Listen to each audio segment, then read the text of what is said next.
ужесточать меры, обращаться ли в правоохранительные органы, значит, переходить ли на систему пропусков. Вот ваше мнение. Коронавирус и способы сдерживания его распространения. Тема соблюдения карантина стала главной на видеоконференции оперативного штаба. Ежемесячно выплата осуществляется за полный месяц, независимо от даты рождения ребенка в конкретном месяце. Например, ребенку исполнится или исполнилось 3 года в апреле месяце, то ежемесячную выплату он получит за апрель месяц. 5000 рублей семьям с детьми до 3 лет. Президент России подписал указ о ежемесячных выплатах. Расскажем о порядке и сроках начисления. Вы не боитесь, да, вируса? Не боюсь. Маска, перчатки, дистанция и чистые руки. Ингушетия на карантине. Соблюдают ли меры защиты от опасного вируса в Сунже?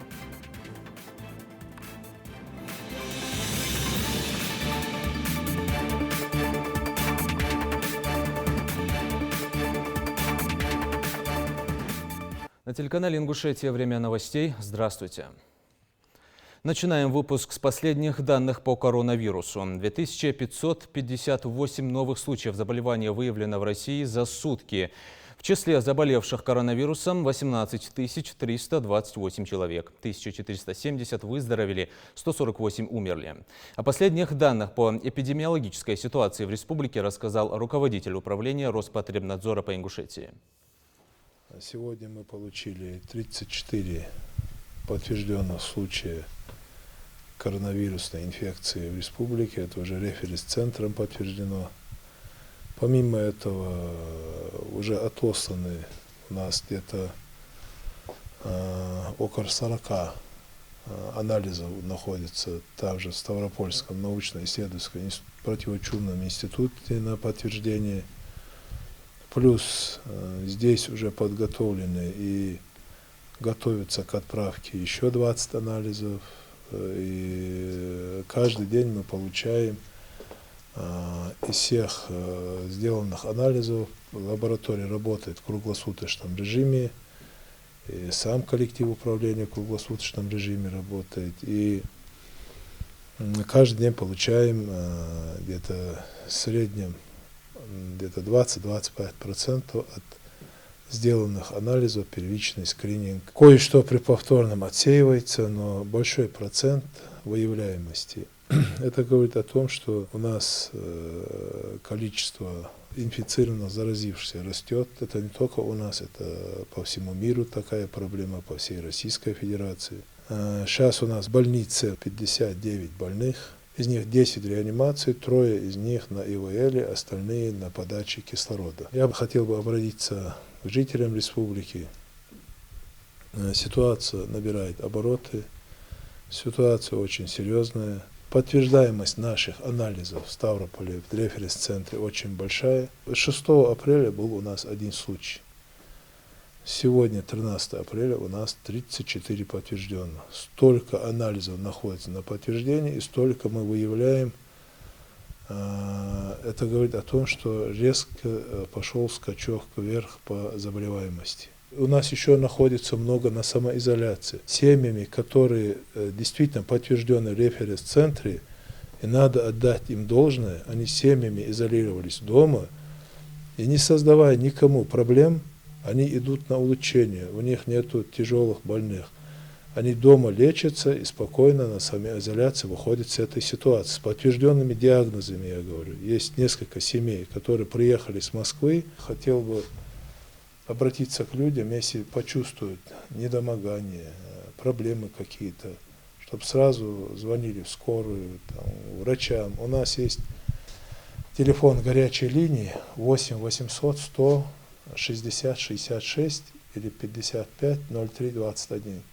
Этот телефон в круглосуточном режиме работает, 2 специалистов круглые сутки на телефоне.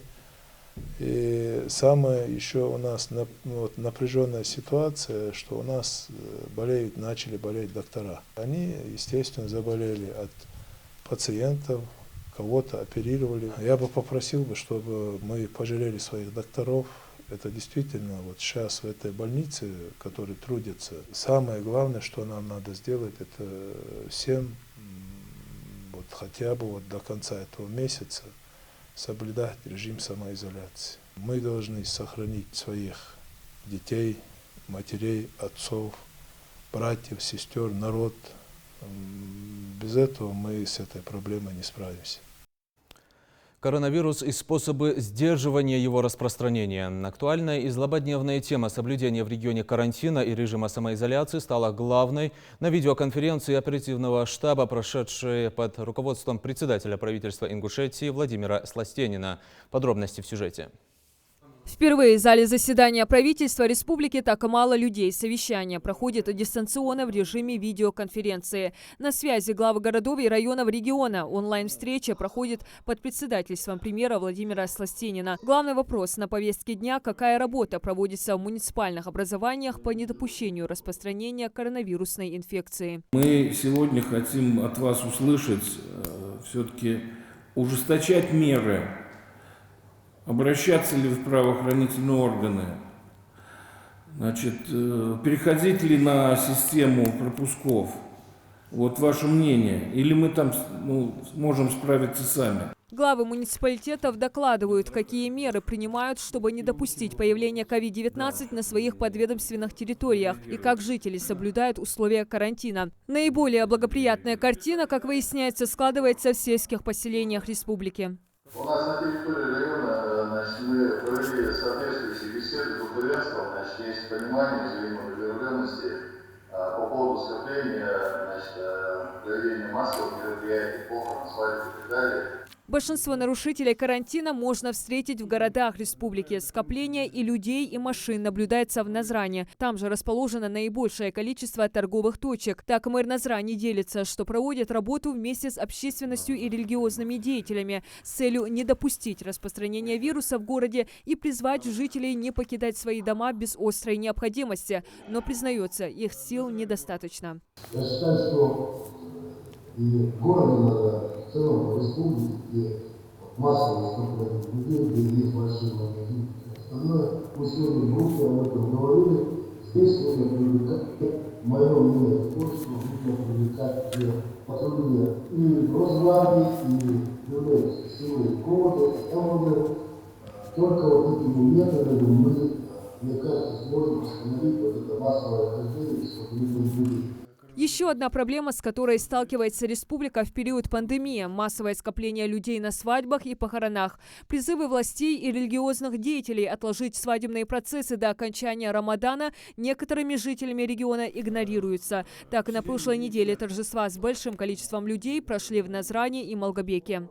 Призываем, чтобы их проводили, если даже проводят, либо отложить их после Рамадана, либо если их проводят, то проводить их в очень узком составе, потому что мы все с вами рискуем.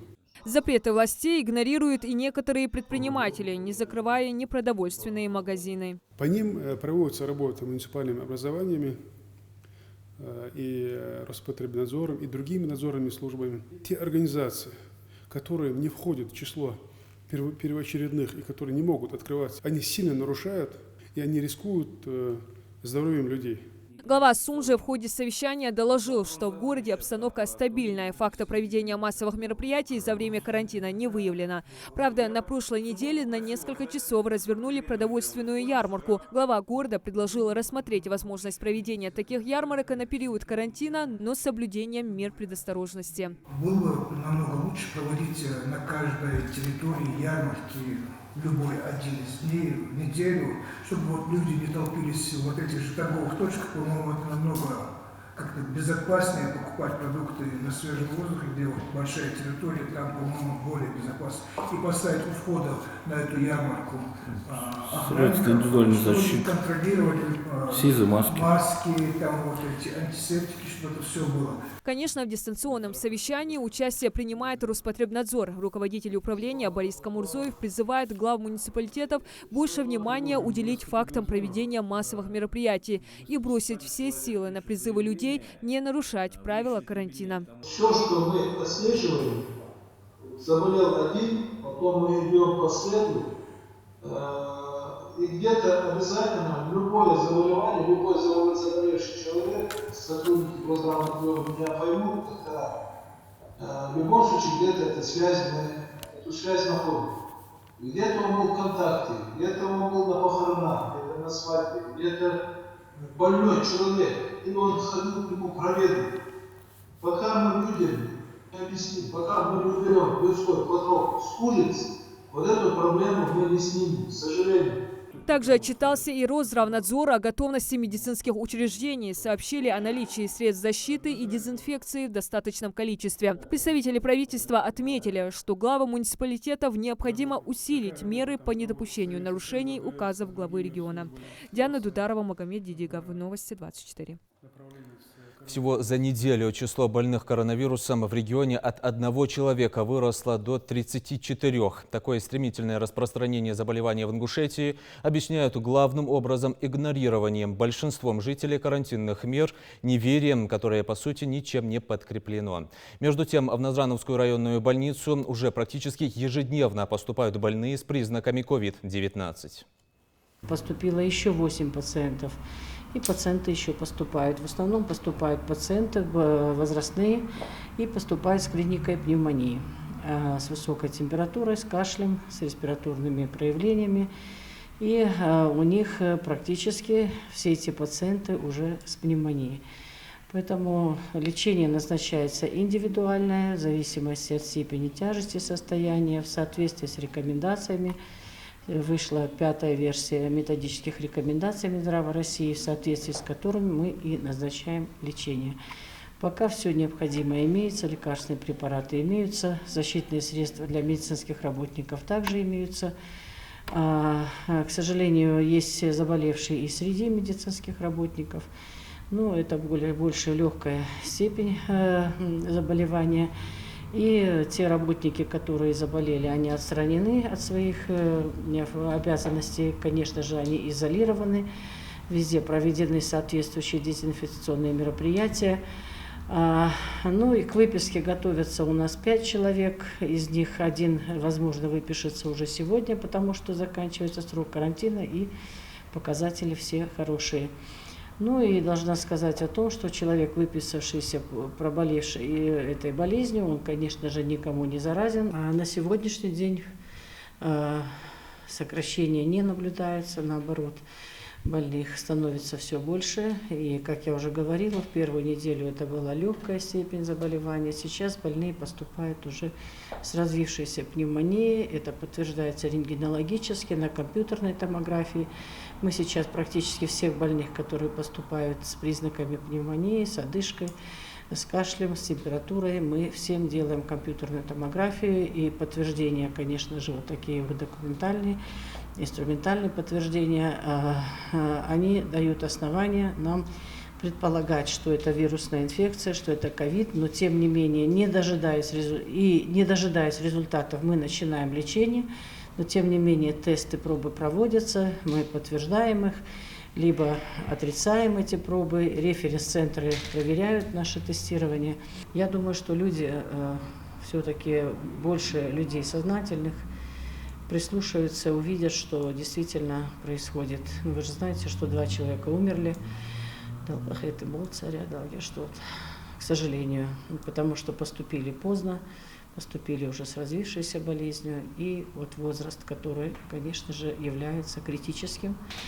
Во всем мире наиболее такие уязвимые – это люди после 60 лет. И, конечно же, мы думаем, что сейчас, наверное, я не могу констатировать, пик происходит или нет, но, по крайней мере, увеличение количества больных и заболевших. И я думаю, что большое количество людей все-таки ходит без проявления заболевания, без признаков заболевания. Скорее всего, очень большая часть людей переболеет незаметно для себя в легкой форме. Вот поэтому все меры эпидемиологического характера, все меры предосторожности, все меры предупреждения этой болезни, они очень актуальны. Президент России Владимир Путин подписал указ о новых ежемесячных выплатах в размере до 5000 рублей семьям с детьми до 3 лет. Выплаты начались с апреля. О порядке начисления рассказали в региональном отделении Пенсионного фонда. Ежемесячная выплата в размере 5000 рублей осуществляется с апреля по июнь лицам, проживающим на территории Российской Федерации и имеющим или имевшим право на материнский семейный капитал, даже тем, кто уже полностью распорядился средствами материнского капитала, при условии, что такое право у них возникло до 1 июля 2020 года на каждого ребенка в возрасте до 3 лет, имеющего гражданство Российской Федерации. Для получения ежемесячной выплаты необходимо направить заявление в форме электронного документа через личный кабинет на портале госуслуг или на официальном сайте Пенсионного фонда Российской Федерации в любое время до 1 октября 2020 года. Ежемесячная выплата осуществляется за полный месяц, независимо от даты рождения ребенка в конкретном месяце. Например, ребенку исполнится или исполнилось 3 года в апреле месяце, то ежемесячную выплату он получит за апрель месяц. Если ребенку исполнится 3 года в мае месяце, независимо от числа месяца, то ежемесячную выплату он получит за 2 месяца, за апрель и за май. Жертвы коронавируса уже можно приравнять к фронтовым потерям. Если на войне врага можно лицезреть, то COVID-19 остается невидимым и опасным. Он охватил практически весь земной шар. По информации университета Джона Хопкинса, в мире коронавирусом заражены почти 1 900 000 человек. Общее число умерших превысило 114 тысяч. 430 тысяч вылечились. На первом месте по числу инфицированных США, Испания на втором месте. Далее идет Италия, 4-е и 5-е место Франция и Германия. О противостоянии вирусу репортаж Дианы Дударовой. Весь мир воюет с коронавирусом, который очень хочет жить. По данным Всемирной организации здравоохранения, он добрался до организмов около 2 миллионов людей на планете, а его жертвами стали более 100 тысяч человек. Странами-лидерами по количеству зараженных и умерших от COVID-19 остаются США, Испания, Италия, Франция, Германия и на 6-м месте Китай.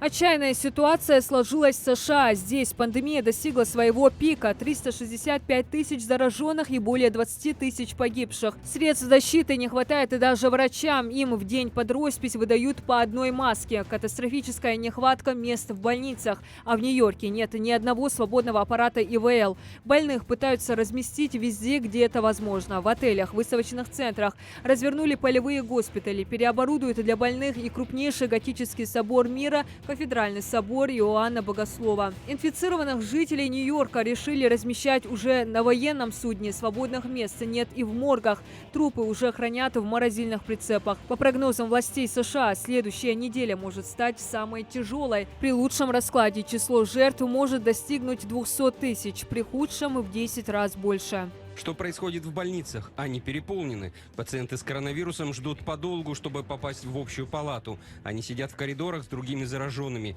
Многие обитатели домов престарелых с температурой рыдают и кричат, что они не хотят в больницу. Они кричат, что не хотят заразиться. Они знают, что им придется вдыхать воздух в приемном отделении, где 99% заражены коронавирусом. Но есть и утешительные новости. ВОЗ констатирует замедление темпов распространения COVID-19 в ряде европейских государств. Это Италия, Испания, Франция и Германия. Еще месяц назад на первом месте по уровню смертности от коронавируса была Италия. Сейчас эту строку уступает США. Всего в Италии заразились более 150 тысяч человек. Более 17 тысяч умерли. Выздоровели около 30 тысяч человек. Правда, начала снижаться нагрузка на больницы. Тяжелобольных все меньше. Число пациентов палат интенсивной терапии сокращается уже вторую неделю.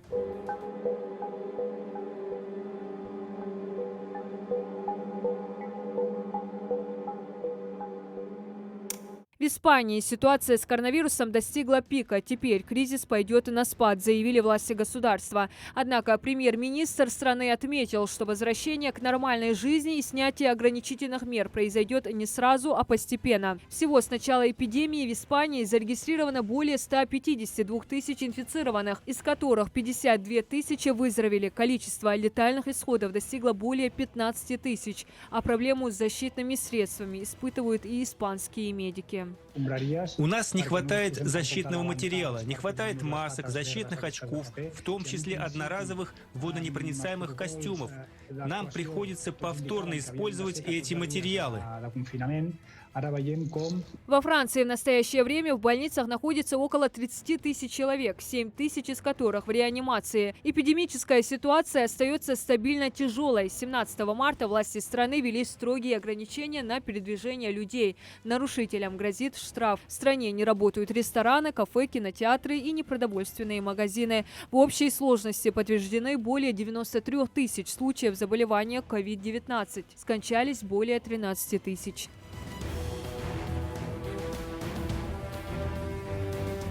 В Германии динамика распространения коронавируса снизилась. Из 100 тысяч инфицированных более 50 тысяч выздоровели. Минздрав страны уверен, что таких результатов удалось добиться благодаря соблюдению правил карантина. И чтобы не поставить под угрозу первые успехи, необходимо и дальше придерживаться такой тенденции. Всего зараженных в Германии 125 тысяч. Число смертельных случаев – 2800 человек. В декабре 2019 года эпицентром заболевания стал город Ухань, который находится в китайской провинции Хубэй. Первым человеком, который заразился новым коронавирусом, была женщина по фамилии Вэй. Она продавала на рыбном рынке Хунань живые креветки. Вэй уже вылечилась, ее выписали из госпиталя. А 8 апреля китайские власти открыли город Ухань. Жители начинают возвращаться к нормальной жизни. В городе за последнюю неделю 0 смертельных исходов и 0 случаев заражения за 26 дней. Все временные госпитали закрыты, а еще недавно здесь каждый час умирали инфицированные.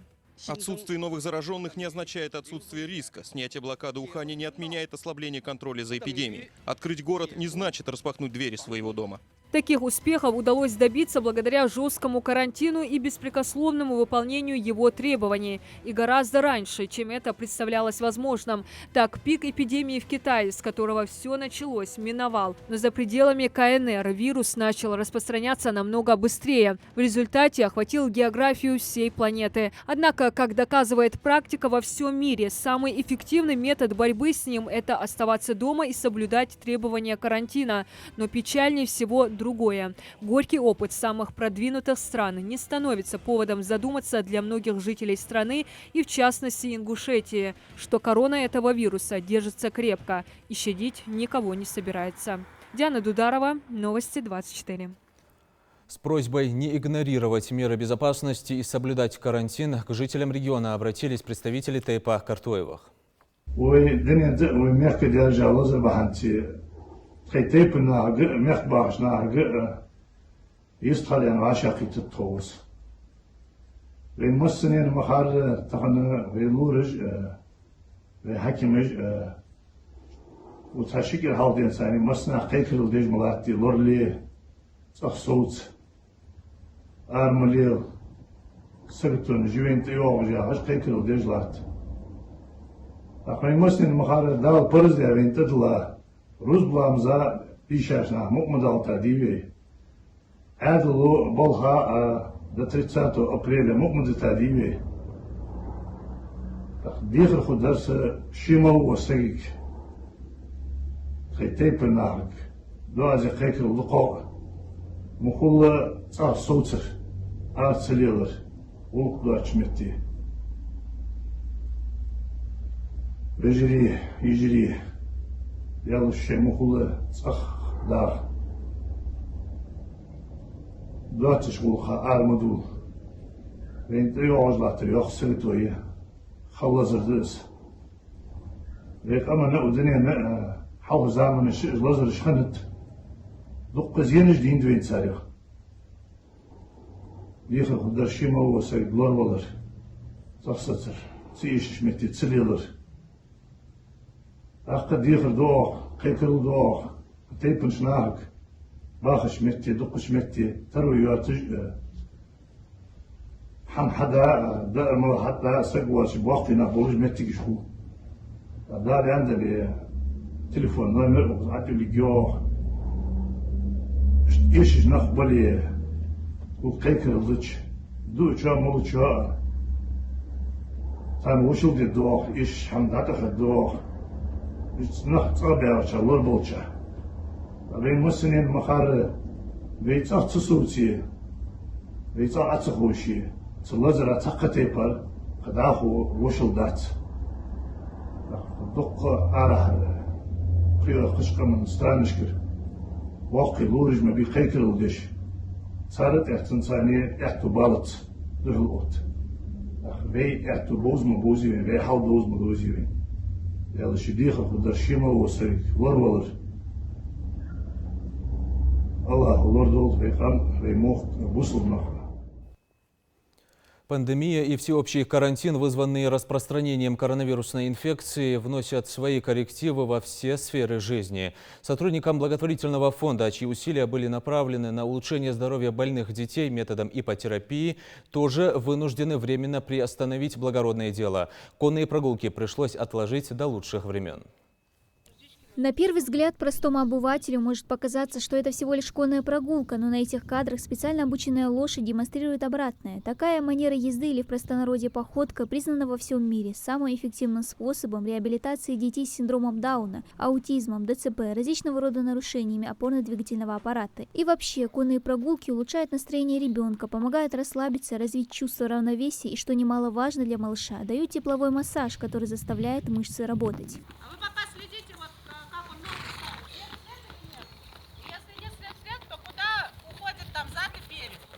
Следует напомнить недавний визит в республику специалистов по ипотерапии из Санкт-Петербурга для проведения семинара по повышению квалификации сотрудников благотворительного фонда МЯЛ.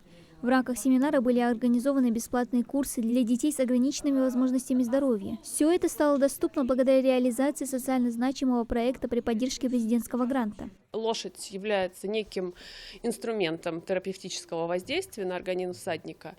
И терапия заключается в непосредственной передаче двигательных импульсов лошади на тело всадника. Смысл в том, что лошадь передает двигательные импульсы на тело. И только лошадь создает такие специфические двигательные импульсы, которые организму полезны. Как рассказывает Лейла Дзейтова, приступить к лечению малышей с ограниченными возможностями планировалось в этом месяце, если бы не опасность распространения пандемии коронавируса и объявленного повсеместно карантина.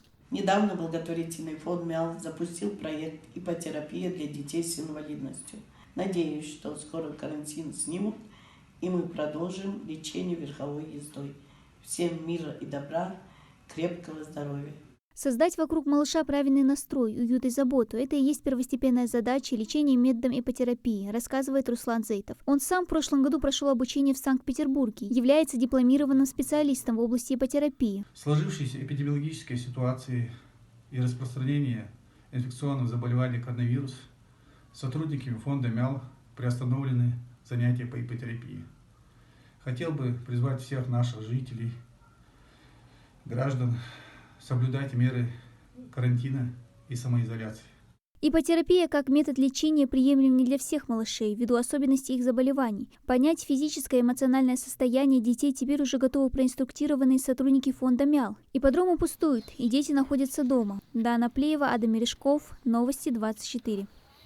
От коронавируса можно защититься, если следовать простым правилам и рекомендациям врачей. Соблюдение дистанции, частое мытье рук, ношение масок и самоизоляция. Пренебрегающие этими мерами рискуют заразиться и заразить окружающих, поскольку у кого-то болезнь может протекать бессимптомно. Ингушетия, как и вся Россия, до 30 апреля на карантине. Работают лишь аптеки и продуктовые магазины. Соблюдают ли меры предосторожности в Сунже, выяснял Михаил Тангиев. Весеннее солнечное утро. Погода так и манит выйти на улицу, отдохнуть или же просто прогуляться. Но коронавирус диктует свои правила. Третья неделя режима самоизоляции в нашей республике проходит относительно спокойно. Многие сознательные граждане с первого дня соблюдают правила и выходят на улицу только при необходимости. Но даже в этом случае некоторые напрочь игнорируют средства индивидуальной защиты. За примерами далеко идти не пришлось. На одной из самых оживленных улиц в городе Сунжа довольно многолюдно. Некоторые из прохожих то ли забыли о маске при выходе из дома, то ли принципиально отказываются ее надевать. Один из прохожих уверенно заявляет, маску не носит потому, что инфекции никакой не существует. Как голуби начнут падать, хамар здесь вирус активный. Птицы не падают, голуби живые, значит вируса нет. 100% нет. Верить или нет в существование вируса – дело каждого, но правила гигиены во время карантина никто не отменял. Мы решили пройтись по нескольким продуктовым магазинам Сунжи и проверить, как обстоят дела во время торговли. Оптовый магазин в Сунже. Даже в обычные времена здесь бывает много людей. И в период карантина ситуация не сильно изменилась. Но все же покупатели стараются долго не задерживаться в помещении. Радует и тот факт, что взрослое население не забывает о мерах предосторожности и призывает к этому других.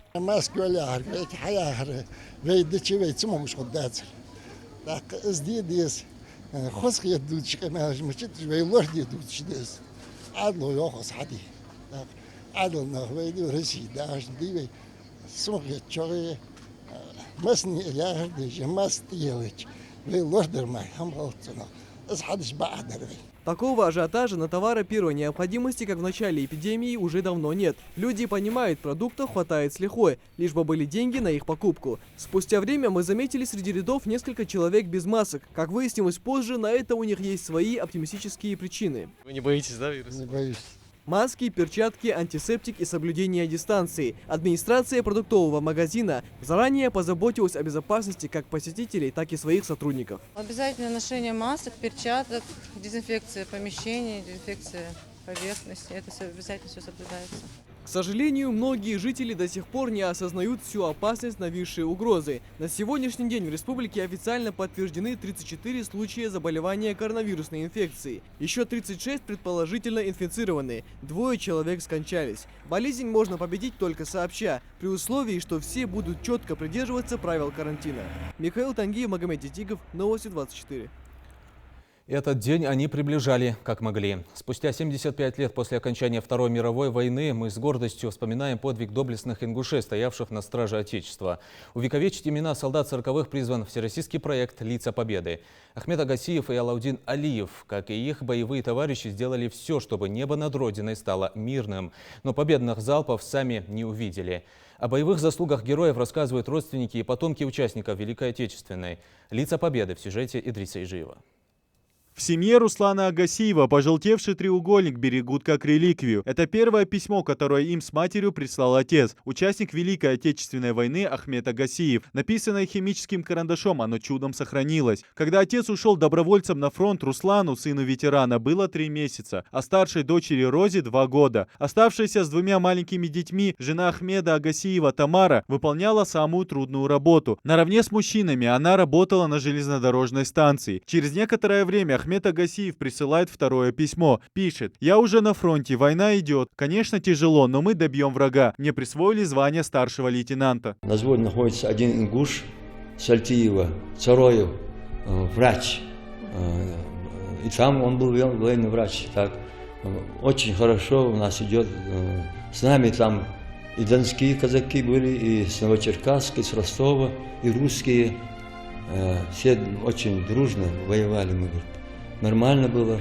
Следующую весточку семья получила после большого перерыва. Он писал, что уже за границей, очень болен и находится в госпитале. Про боевые награды семья Агасиевых узнала тоже из письма. Я помню, что красной звезды было, а второй я не могу припомнить. Так же, как и Ахмед Агасиев, с полей сражения Великой Отечественной войны домой не вернулся и Алаудин Алиев. О его судьбе известно немного. Алаудин родился в 1918 году в селении Верхние Очулки. Был призван на войну Очелукским военным комиссариатом. Командир взвода малых танков 411-го отдельного танкового батальона 11-й армии. Погиб 27 октября 1942 года. Данные стали известны через Центральный архив Минобороны России. Да, было 4 сына.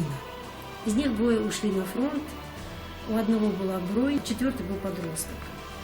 Но дед, конечно, постарался, дал образование своим сыновьям. Они закончили Владикавказский педтехникум.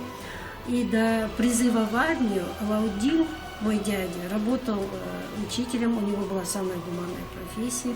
Потом он стал директором школы в Средних Очулках. Родственники стараются передать память о подвигах Алаудина потомкам, рассказывая о нем и показывая письма, которые он присылал с фронта. Письма как настоящий кавказский мужчина, он не мог плакать или сетовать на свою судьбу, писать, что это страшная война. Он всегда писал, беспокоясь о них, как живут, что у них.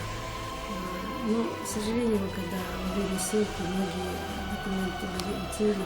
Таких историй в Ингушетии немало. Сотни фотографий приносят в музей краеведения родственники участников Великой Отечественной войны. В каждой семье хранят память о своих близких, которые воевали на фронте или трудились в тылу. «Лица Победы» – проект, объединяющий судьбы поколений героев суровых 40-х и их потомков. Идрис Ижиев, Новости 24. Карантин не повод скучать. Его можно провести с пользой и весело. К вашим услугам большой выбор онлайн-развлечений.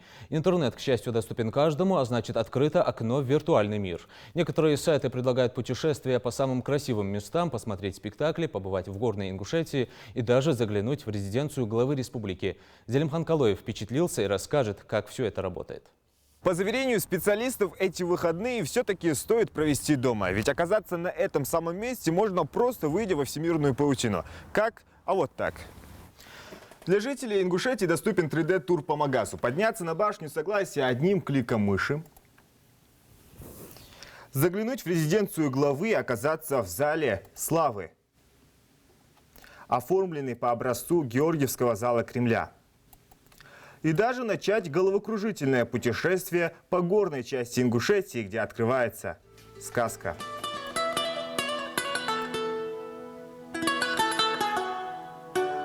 Если добираться до Столовой горы нужно как минимум 8 часов, то в виртуальной реальности достаточно всего лишь пару секунд. А еще можно открыть список и найти все, что интересно. Обзорные виды, ущелья, знаменитый храм Тхабаярды, Экачожинский водопад, Вовнушки, Пялинг.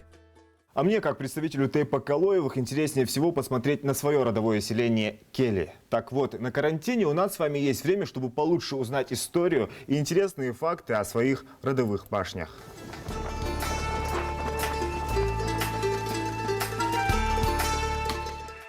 Ингушетия сквозь века. Легенды гор. Не входя из дома, можно посетить и музей краеведения имени Тугана Мальсагова. Выставка экспонирует древнейшие архитектурные башенные комплексы Ингушей. Святилища, древние храмы, склепы в горах, уникальные находки, сохранившиеся до наших дней.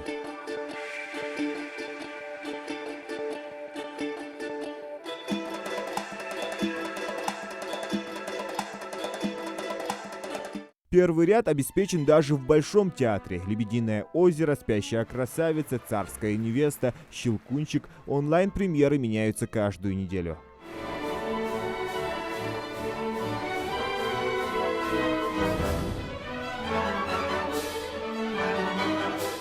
Искусство, не выходя из дома и совершенно бесплатно. Проект «Третьяковка дома» дает возможность насладиться творчеством великих художников.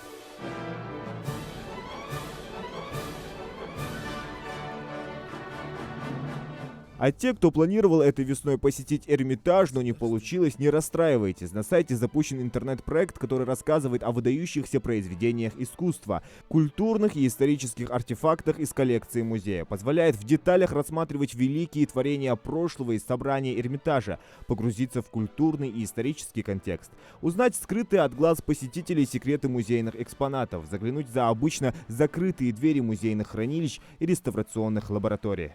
Малахитовая и золотая гостиная, малиновый будуар. Эти интерьеры сохранились до наших дней.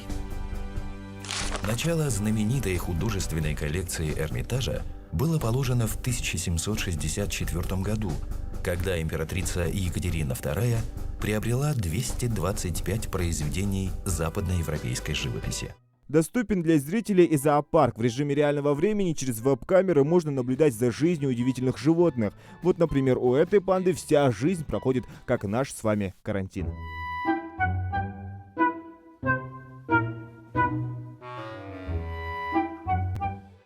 Доступны к онлайн-просмотру не только российские, но и мировые хранилища бесценных экспонатов. Самый главный плюс – все это работает круглосуточно и без билетов. Лувр, Эрмитаж, зоопарки и галереи можно посетить просто сидя на диване. Главное, чтобы был интернет. Зелимхан Калоев, Асхаб Белакиев, Новости 24. Наш выпуск на этом завершен. Оставайтесь дома.